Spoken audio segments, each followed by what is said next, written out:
Ezio se quedó de pie un momento, aturdido y desorientado. ¿Dónde estaba? ¿Qué era aquel lugar? Conforme iba recuperando lentamente sus sentidos, vio a su tío Mario separándose del grupo de compañeros asesinos para acercarse a él y cogerle del brazo. Ezio, ¿estás bien? Hubo una pelea con el Papa, con Rodrigo Borgia. Le he dado por muerto. Ezio tembló violentamente. No podía controlarse. ¿Podía ser verdad?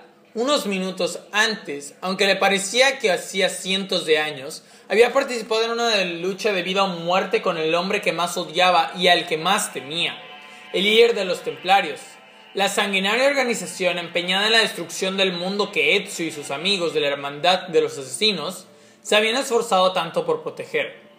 Pero los había derrotado. Había usado los grandes poderes del misterioso artefacto, la manzana, el sagrado fruto del Edén que los antiguos dioses le habían concedido, para asegurar que su inversión en la humanidad no desaparecía en el derramamiento de sangre y de la iniquidad. Y había surgido triunfante. ¿O no? ¿Qué había dicho? Le he dado por muerto. Y, de hecho, Rodrigo Borgia, el vil anciano que no había reparado en medios para llegar a la cima de la iglesia y convertirse en papa que parecía estar muriéndose, había tomado veneno. Pero ahora una duda espantosa asaltaba a Ezio. Al mostrar piedad, la piedad que era el alma del credo de los asesinos y que debía, por lo que él sabía, ser concedida a todos aquellos cuyas vidas pusieran en peligro al resto de la humanidad. ¿Había sido débil? Si así era, nunca permitiría dejar traslucir sus dudas. Ni siquiera le diría nada a su tío Mario, el líder de la hermandad. Había dejado que aquel anciano se quitara la vida. Le había dejado tiempo para rezar.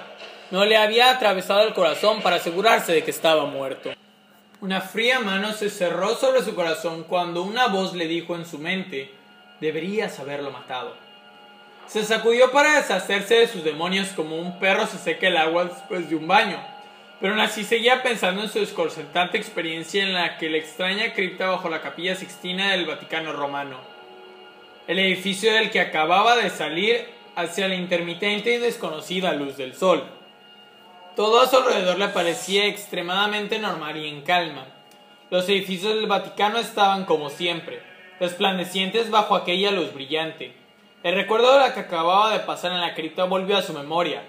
Una gran oleada de imágenes arrulló su conciencia.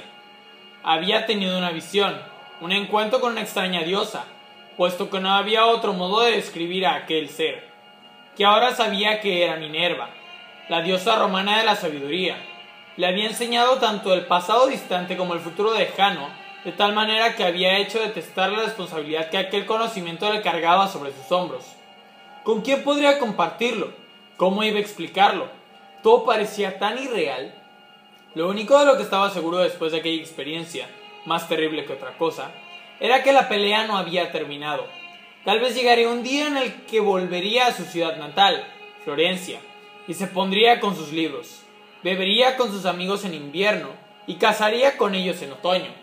Perseguirían a las chicas en primavera y supervisaría las cosechas de sus fincas en verano. Pero en ese momento todavía no había llegado. En el fondo sabía que los templarios y todo el mal que representaban no habían terminado. Se enfrentaba contra un monstruo con más cabezas que Hydra. Y como esa bestia, que ningún otro hombre salvo Hércules había podido matar. Era inmortal. ¡Ezio! La voz de su tío era fuerte, pero le sirvió para despertarle del ensueño que tenía en sus garras. Tenía que recuperar el control y pensar con claridad. Había un fuego ardiendo con furia en la cabeza de Ezio. Pronunció su nombre para sus adentros como si se le tranquilizara. Soy Ezio Auditore da Firenze, fuerte, un maestro de las tradiciones de los asesinos. Se volvió a repasar todo. No sabía si lo había soñado, lo que había enseñado la extraña diosa en la cripta. Aquellas revelaciones había debilitado totalmente sus creencias y suposiciones. Era como si el tiempo se hubiese puesto al revés. Al salir de la Capilla Sixtina, donde había dejado al malvado Papa, Alejandro VI, que por lo visto se estaba muriendo. Volvió a entrecerrar los ojos por la fuerte luz del sol. Sus compañeros asesinos estaban reunidos a su alrededor, con semblante serio, acompañado de una sombría determinación.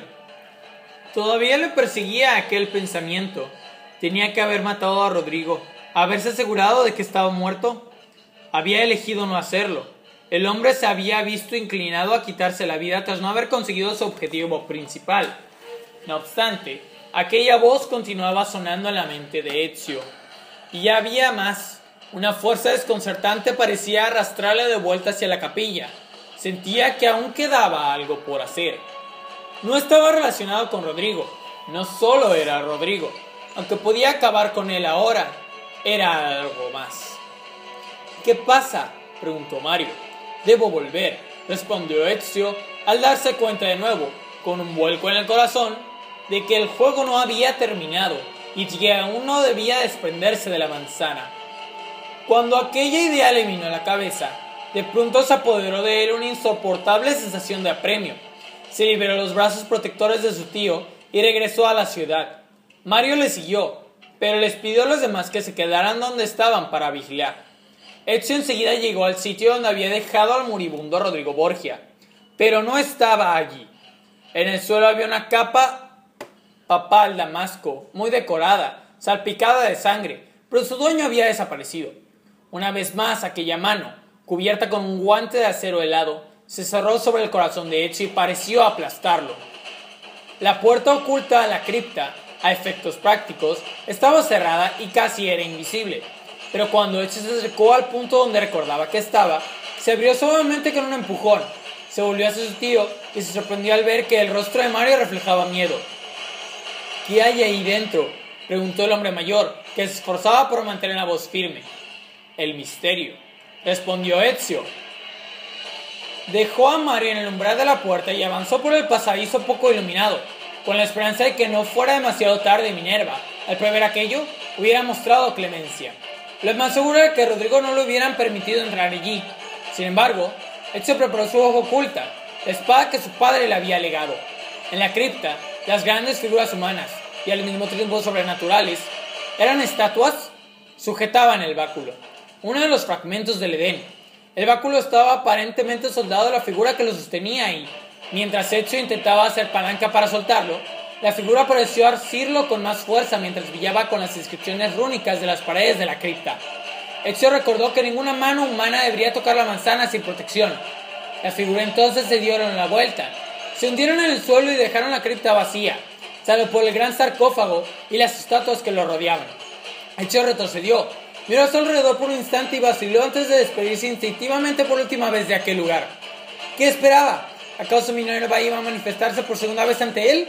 ¿No había dicho ya todo lo que tenía que decirle? ¿O al menos todo lo que era seguro para él saber? Le habían concedido la manzana. Los otros fragmentos del Edén en combinación con la manzana, según Rodrigo, era la supremacía que anhelaba. Y él se comprendió que al final la unión de tal poder era demasiado peligrosa para las manos del hombre. «¿Estás bien?», dijo Mario, todavía nervioso por extraño que pareciera, al acercarse a él. «No pasa nada», contestó Ezio, mientras volvía hacia la luz con una curiosa renuencia. En cuanto se reunió con su tío, Ezio le mostró la manzana sin decir una palabra. ¿Y el báculo? Ezio negó con la cabeza. «Está mejor en manos de la tierra que no del hombre», dijo Mario, que lo entendió al instante. «Pero no tenéis por qué contármelo. Vamos, no deberíamos entretenernos». «¿Por qué tanta prisa?» «Por todo. ¿Crees que Rodrigo va a quedarse sentado y nos va a dejar salir de aquí tan tranquilos?» «Le di por muerto». «No es lo mismo que dejarle bien muerto, ¿no?» «Vamos». Salieron de la cripta tan rápidamente como pudieron, y un violento frío pareció seguirles.